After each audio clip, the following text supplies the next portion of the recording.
Right, yeah, I think this is a pro team POV. Well, let's see how good they are. Right off the bat, going for the heat wave. So he's got the heat wave, right? Yep. So he switched the vert.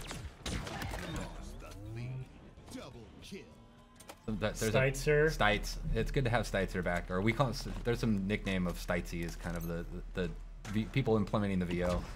They threw down a shield, covered the position. Yeah, I like that little peek technique. I haven't personally done that, to be honest. Yeah, I feel like I learned a lot by watching this pro team video actually and how to play it. Like we watch them, we have regular weekly play tests with them. I don't play with them generally because they're so good, and we put our kind of better players up against them.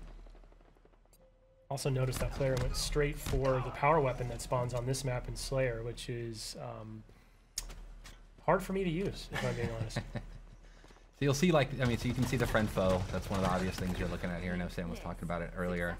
This is something that we've continued to kind of iterate and evolve, even beyond this build.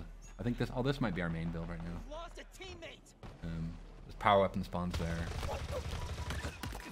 Skewer is it's satisfying as heck, but it's hard for me to use. I am worse at that gun than I am with the commando rifle for sure. When you hit a target, like especially a vehicle, it's super satisfying. All right, so he was spectating.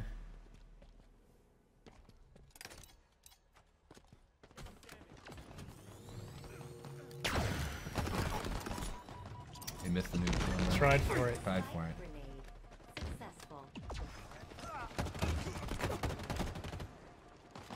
Hard for us to hear in studio, but I believe you'll hear some personal AI coming through. Yeah, you're hearing. There's a few things. So there's the Spartan chatter that we had in Halo 5. It really just kind of brings the battlefield, gives a lot more like reaction feedback to what's going on in the game. But you'll hear this personal AI, and what we did with them is we replaced what was called Spartan Leader, or Team Leader, and it's just a more personal version of that, and they have a lot of personality, and so it lets you kind of swap around and kind of customize that feedback, and they give you a lot of low-level fit. Pulled the power up. Yeah, I was just going to mention, you know, that's a change, right? It doesn't activate on pickup anymore. You can hold on to it. Yeah, we think that'll bring a lot in the long term and allow us to do more things with power-ups than kind of just, you know, traditional kind of just quick stat kind of reflections, but having like really the notion of power equipment in the game. One thing that we won't see in this point of view, I really love the visual language that you and the team have introduced. It's very obvious when someone's pocketing a power-up like that. You'll see a glowing trail behind there's like a contrail behind them. Yeah, that was a big thing, is making sure we at least telegraphed that information. That was, you know, making that switch, there was a lot of critical lenses on making sure that there was at least a readability to it in the gameplay. I mean, so now it's sort of that risk-reward, right? Do I hold this and wait for that final push? Do I burn it now so I don't lose it? Yeah, you make a lot of choices that way. Like I sometimes will pocket it and think I'm getting cocky, and then I'll lose it, and I'll give like overshow. That was a dope. I'll give the OS to the enemy, which is, you know, super risky at that point. We're seeing a couple of little sort of, what do we call those, tutorial tips popping up there, which yeah. you can turn off in the settings. Yeah, you can turn them off, but on they're death tips is what we call them. But yeah, giving a little bit of feedback, you know, about the type of weapon that killed you, or like how you can respond better to it. I'm not sure at this point the pro team needs to know that, like, hey. Yeah, exactly. Or like just opt out if you don't really care about it, if you don't need that information, or it makes you feel bad, as some people might feel.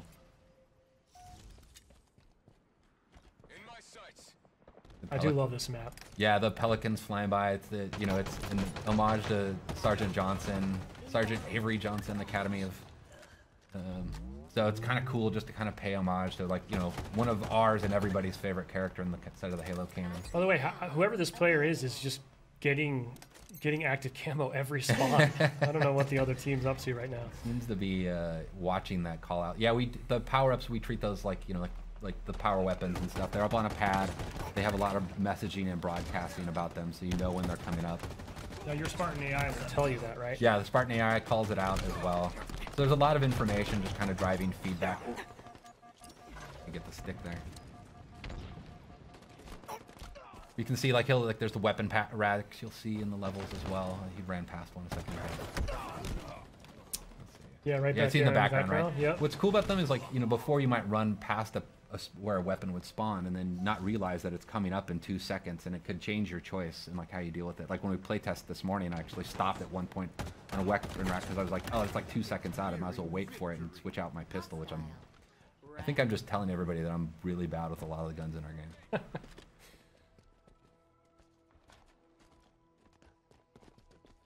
back.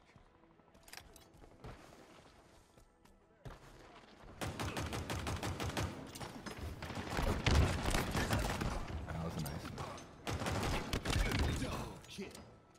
I do love the sidekick. It's really cool, and like when somebody's really good with it, it's really threatening because they can just feather that thing super fast and just crack This player really likes this little like drop wall kind of covering a technique, post, huh? yeah, and, like kind of locking down an entryway so they can watch their backs. It's neat to watch how people use these, like all the different equipments in different ways.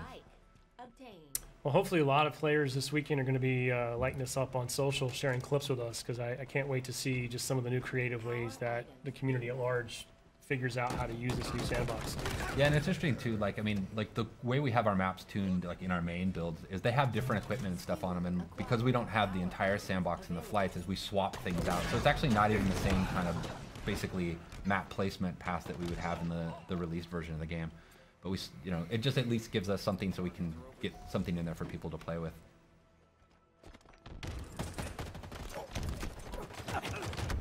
Oh, match is getting close. You can hear the music starting to kick up, kind of signifying the end of the match is coming.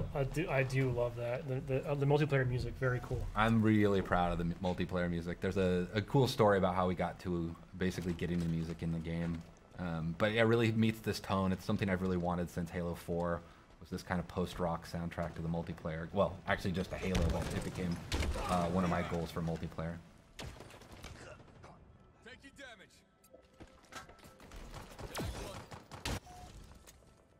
Last kill. You've lost a teammate. 5 minutes remaining. Cool.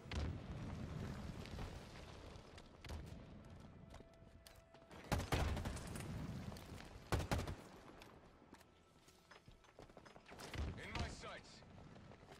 Victory. Kill's got some